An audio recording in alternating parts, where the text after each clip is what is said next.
when the month of Elul comes, everything for a Yid, for a Jew, should be subject to examination, re-examination. And as much as there's value in learning things in depth, in complexity, the ultimate goal of it should be to try to attain a sincere understanding even of things in a simple way that we can approach. Everything's subject to discussion. Why am I thinking of that? So, even something as simple as having a shul in one's neighborhood needs to be understood even better, come a month of Elul. Share with you very quickly, there's a Gemara in Tractate Brachos in the first chapter. It's a famous Gemara. The Gemara says that if a person has a shul, a beis knesses, a temple, a synagogue in their neighborhood, and you never go, ever, not Shabbos, not a weekday, not for this or not for that, such a person is a shachein ra, a bad neighbor. So the simple understanding of that Gemara, it's a famous Gemara, means that you are you're not a good neighbor to more, you're not a good neighbor to the next person, Now, obviously some people might be Jewish and might not even know what a shul is, you know what I mean? But that's the basic understanding. Never ever go for no reason, never, shachein ra, that's what it is, bad neighbor. But there's an interesting Maharsha. The Maharsha says in the Chiddushei Haggadah something very interesting that many people, in my experience, haven't heard before.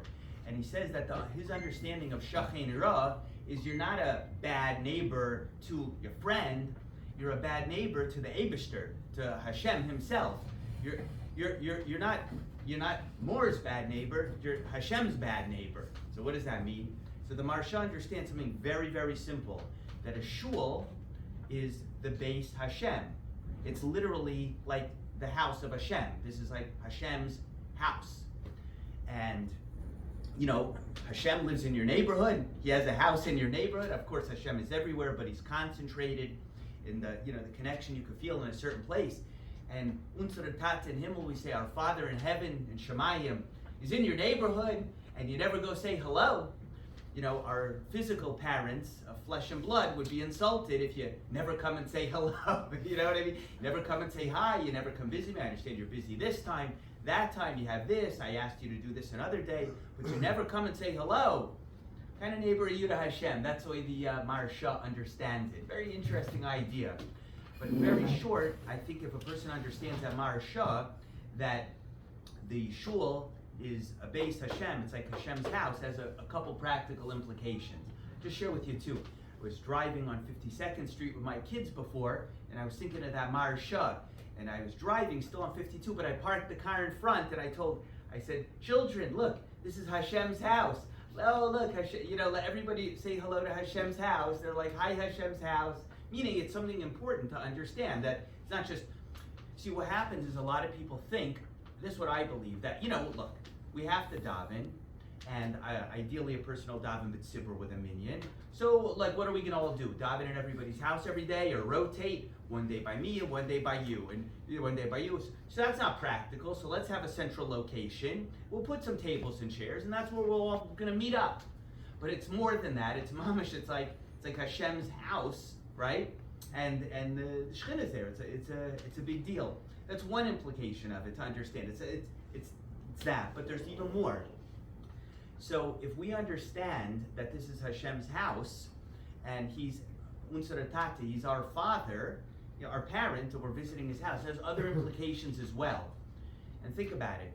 This is why I believe it's always important to be welcoming to people in the Beis Hashem and treat everybody nicely, because every parent knows it makes them happy, and they're very besimcha to have their kids over, especially when they're older and they come and visit. The parents are very happy when the kids get along and they treat each other well and everything else. The parents happy. Well, what happens, I understand this, when you welcome your kids and they start arguing with each other and fighting and everything else.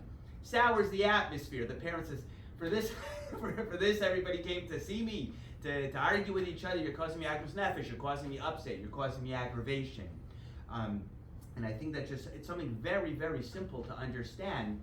But when we need to understand that when we encounter people who are similar to us or even very different from us in a shul, whatever the differences are, it's important, extra important in a beis knesses, in a shul, Hashem's house, to treat everyone with as much respect as we can and understand, make an extra effort, an extra measure of effort to get along with one another and have shalom with each other, especially in shul.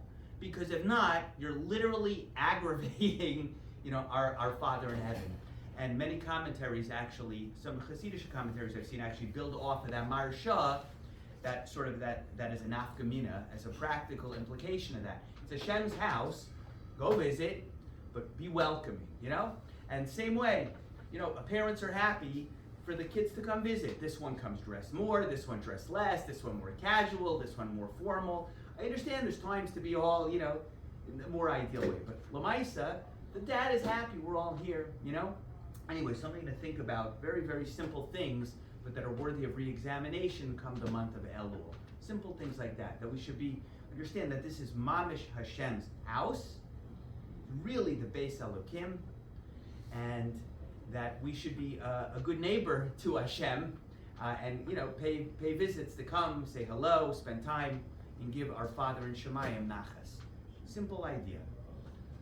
Go ahead. Przynajmniej kaže Rosa Kuszłowy zawsze, że jeśli pokiemu tak to robić, że ma za macie go ja din to robię, ja wiem. Jest to dalej, jest to dasz, my, Amen. aber die Worte sind noch nicht mal